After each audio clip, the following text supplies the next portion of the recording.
It snapped, it landed flat. Well, hello everyone. Welcome to another adventure, and check out this great lakefront camping spot we have today. We have Canadian geese joining us. We have snow on the way. And boy, do we have a unique tent to try out today. Wait till you see this thing.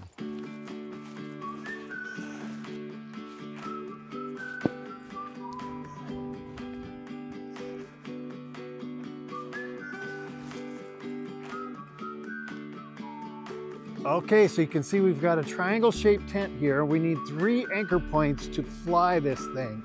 And so what I'm thinking is right over here on this tree, right over here on this tree, and then on the other end, the point of our triangle going right out to this tree here. So let's see if we can get this thing hung. Okay, let's see what we got here. We got a ratchet strap. We've got the ratchet strap extension. We've got our guy lines and our tent stakes for the rain fly. Gonna need that. And then we have our tree anchor straps that have all these loops which allow you to adjust it for whatever your anchor site is. Okay, let's see if we can get it around this tree. Toss it back there. Bring it around. All right. That was easy enough. And now cinch it up tight. And we'll just let that hang there for now. Whoa, this has got so many sucker branches coming out. I'm eyeballing it to the height of my other strap, and I think I need to be about right in here. Pulling my eyeglasses off.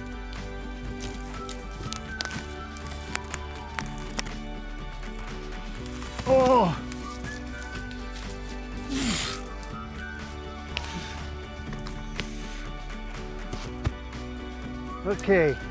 Okay, we have 2 straps. So let's hook up our tent to these 2 straps. At least the wind is blowing in the right direction. It's gonna probably fly the tent out like a sail. Tent, whoa, there it goes. Comes with these carabiners, so that's nice.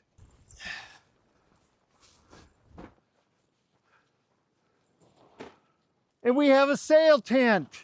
What I got to do now is see if my point over here is pointing at the tree behind me, and if not, I need to adjust one of these straps. So my tent was pointed a little bit off to this direction of my 3rd tree. So I need to pull this side, this corner of the tent in a couple notches on the strap to get it to point directly at my 3rd tree. Okay, let's see where we're at now. 1 more notch that way. Go 1 more notch up here.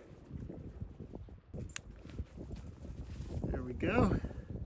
Okay, now I'm gonna hook up the ratchet strap to the point and see how far it reaches out, because I'm gonna need to add an extra extension because that 3rd tree is a little bit too far away. So to hook up the ratchet strap, you just go through the loop on the end, on the point of the tent, and then you open up the loop of the ratchet strap and you feed it through, and then you just cinch it up. So there's your ratchet on the point of the tent. Okay, so there our ratchet is hooked up. So we need to come to about right here. Okay, what I'm gonna try first, I brought a piece of static climbing rope. Static climbing rope does not stretch. It's made for like canyoneering and rappelling down cliffs and that sort of thing. So it's not a type of climbing rope you want to fall on because there's no stretch to it. So I'm going to see if I've got enough of this here to go around the tree and then reach out to my ratchet strap. And I'll attach it using figure-8 knots and carabiners. Okay, so I think I need to go about the height of that branch by winging that up there. Okay, and then maybe use a stick. Yeah, think I got it. Okay, now a climbing rope needs to go out and meet our ratchet. Okay, so I'm gonna do a figure-8 knot here. Okay, so I'm taking a locking carabiner through the figure-8, through the end of the loop, and through the loop on the end of my ratchet strap. So let's ratchet it up and see what happens. First, I'll pull this as tight as I can, and then we'll ratchet. Okay, we need to make a little adjustment to the back. So as I begin to ratchet it up, this tail end of the tent between these two trees here is not tightening out, and it's because these straps, these trees, are too close together.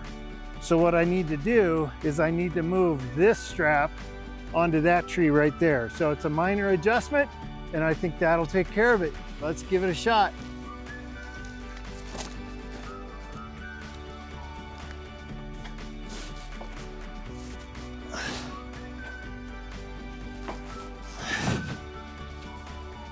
Oh yeah. Oh yeah, that worked perfect.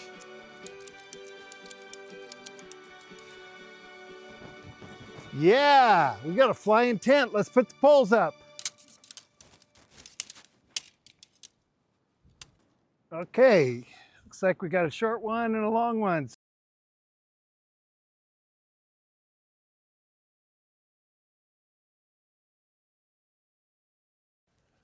All right, are you as anxious as I am to see me get in this thing? Let's put the ladder up. It came with this ladder, 3 carabiners, and they hook here, here, and here. Oh.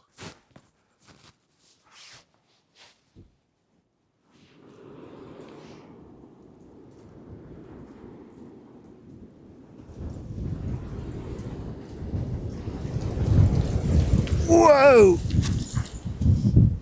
Whoa, whoa, whoa. Wow, that wind gust came out of nowhere.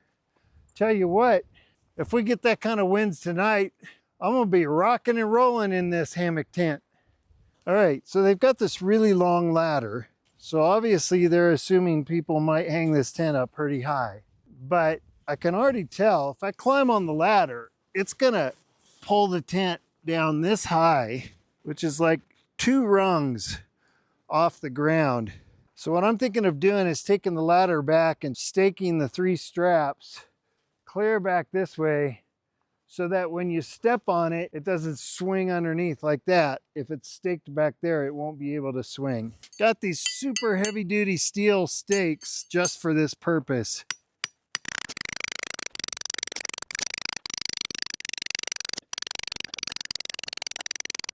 Okay, so the idea here isn't that I go up this ladder, but rather when I do put my weight on it and it goes down, the ladder doesn't swing under the tent and become useless. Okay, this tent is rated to 400 pounds. I assure you I'm well under that. So let's see what happens. All these rungs, of course, sink right to the bottom. It's gonna be the last couple rungs that get me up there. Up we go. Okay. Woo! Oh, this is cool. So I'll give you a little tour. There is a door on both sides. So this side zips open and voila, beautiful lakefront view. I am flying in a tent. Then, while adjusting my tripod, the unthinkable happens.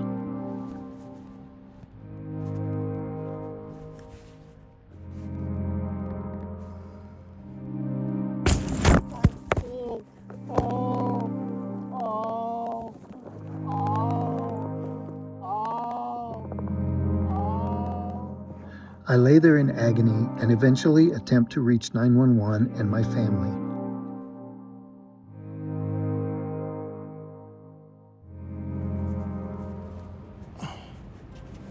Okay, guys, something broke and I fell flat on my back. I couldn't connect to 911, but I was able to text my family. Oh, I feel like I might have broke my lower back. Extreme pain. Oh, can't move. Felt like I was gonna pass out. It happened about 10 minutes ago now.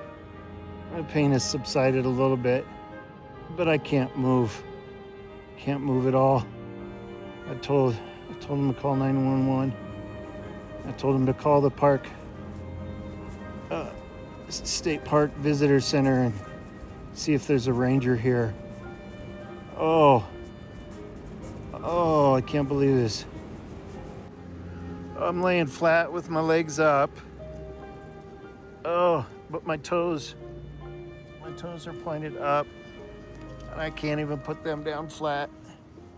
Oh, you guys. So something snapped. I landed flat on my back. It feels like I broke my back. Oh, that wind, not good. It's blowing the tent around. Oh, my back is in so much pain. I don't have any tingling so much, maybe a little in my toes. But,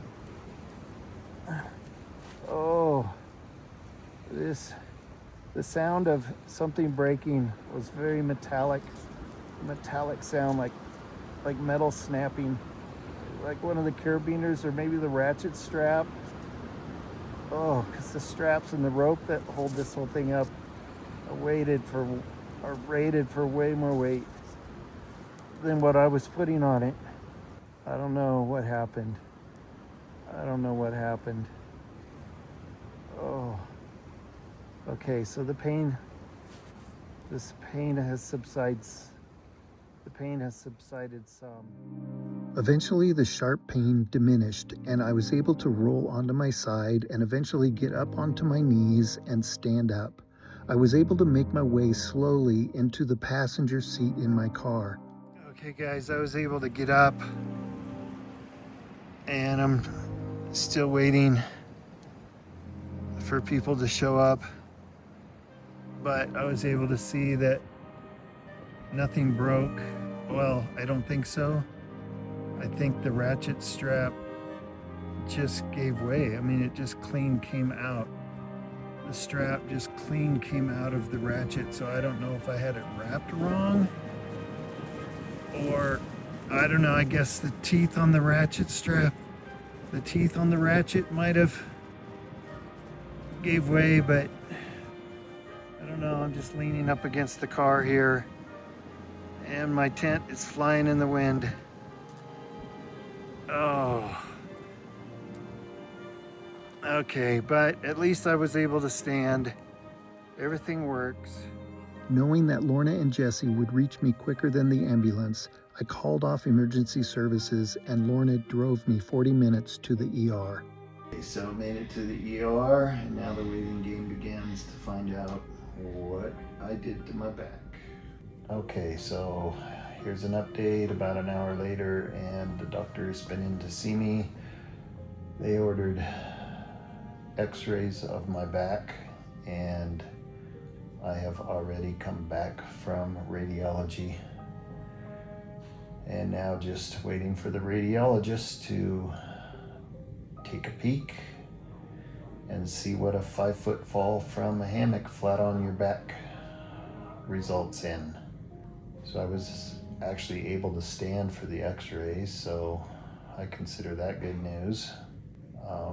Pretty much any position I get in starts to get painful after a few minutes, and then if I move my position, it's better until it gets painful in a few minutes. So they offered me some of the good stuff, but so far I'm taking a pass on that because I would rather feel what's going on than to be numbed and loopy on drugs.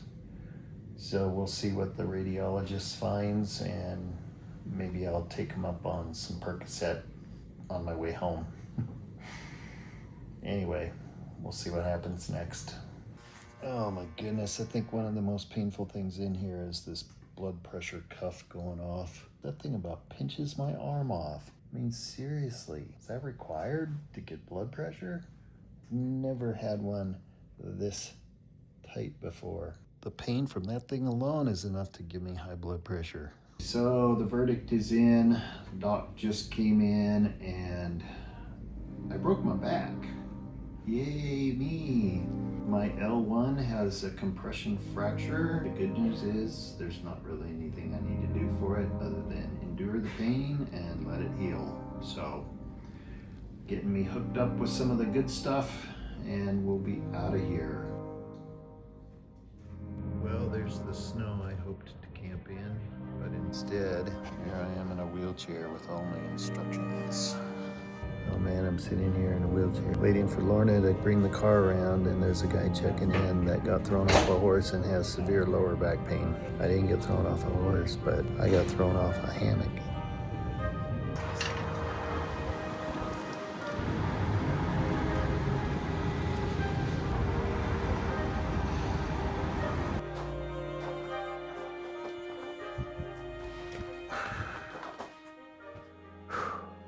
Congratulations for making it this far in the video. And you're probably wondering what in the world happened? What happened that caused that tent to collapse? And to a degree, I am wondering the same thing. But let me first tell you that it's been 8 days since the great collapse.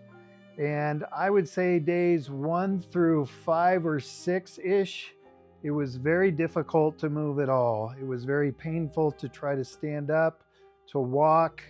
It was pretty much painful any position I got in, although they did give me some good medication and that helped take the edge off and help me to sleep at night.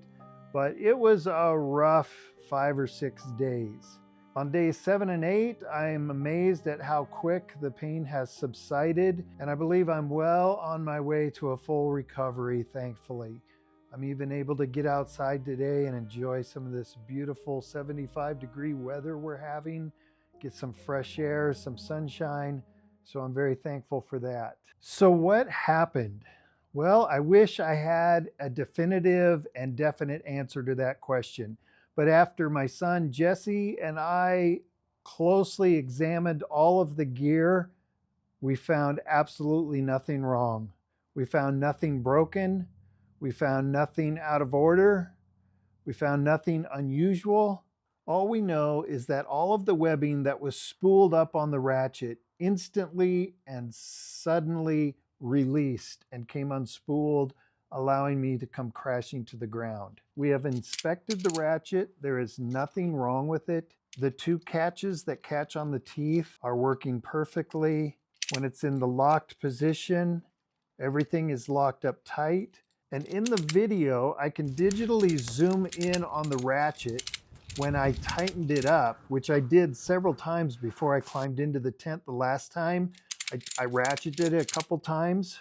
You can see that I end with it in this locked closed position, which completely locks this tab on the teeth. How in the world all of this webbing that was rolled up on this ratchet released instantly? I have no answer. I have no way of knowing. Now, one of my suspicions that could have contributed to something happening was I had quite a bit spooled up. In fact, I would say it was full. And you can see that as you spool it fuller and fuller, it possibly could interfere with the locking tabs. But the problem is, once some of this unspooled, slipped out like it did, both of those locking tabs, if they had been pushed out from too full a spool, they would have slid in under their spring tension and caught those teeth. Unless perhaps it was just too quick. I had too much spooled on here. It released the teeth and pushed against those locking tabs, and it released so instantaneously and quickly that it unspooled before those tabs could catch the teeth. I don't know. I'm at a loss, and it's kind of frustrating. It's kind of frustrating not knowing for sure what really caused all of this to release. So it was spooled correctly. It was left in the locked position. Somehow it released. I don't know. So if you have any experience with ratchet straps, or you have any theories or ideas, or something like this has happened to you before, I would love to hear about it in the comments. So a few takeaways from all of this. Number one, I'm so thankful that my back injury wasn't worse than it is. When I landed, I felt such excruciating pain and impact that I thought for sure I had snapped my back. I was partially correct in that I have a fracture in my vertebrae at the L1 level. Thankfully, it was not a bad fracture, and I just need to take it easy and rest, which I've done for over a week now, and several weeks more before I'll be back to 100%. But I'm so thankful that it wasn't worse. Number two, I will never use this ratchet device again. I don't know what happened. I don't know what caused it to release. If I knew definitively what the problem was, like I had set something up wrong or done something wrong in the way I used it, then I would not have a problem. If I knew that for sure, I would make sure to do it properly. But everything seems to be functioning properly, and yet it released. So not gonna use that one again. And number three, would I ever try to use that tent again? That's a tough one. Right now, my answer is no way, but I can see me using different ratchet straps that I have tested fully at full load beyond what I would ever put on it. And then also for me to ever get any rest sleeping in that tent after this experience, I think I would have to have a double redundancy system set up. In other words, so that if one system that's holding the tent failed, there's a second system holding it as well that would not allow it to fall. That's a very good mindset to have when you're setting up anchors for rock climbing and that sort of thing, that you have a redundancy in your protection is always a good thing. So if one fails, the second one is there to catch it. I think that's the only way I would ever use this tent. I loved the tent. I loved the feel of it when I got up in there, and I thought, this is gonna be a good night's rest. This is gonna be great. I've never slept in a hammock before, or a hammock tent, and I was excited. I was happy, as you could tell in the video. I thought, this is gonna be great. And then it wasn't great. So anyway, if you have any ideas of what could have caused that ratchet strap to release, I would love to hear about it. Thanks for following along, and a new adventure will be coming soon.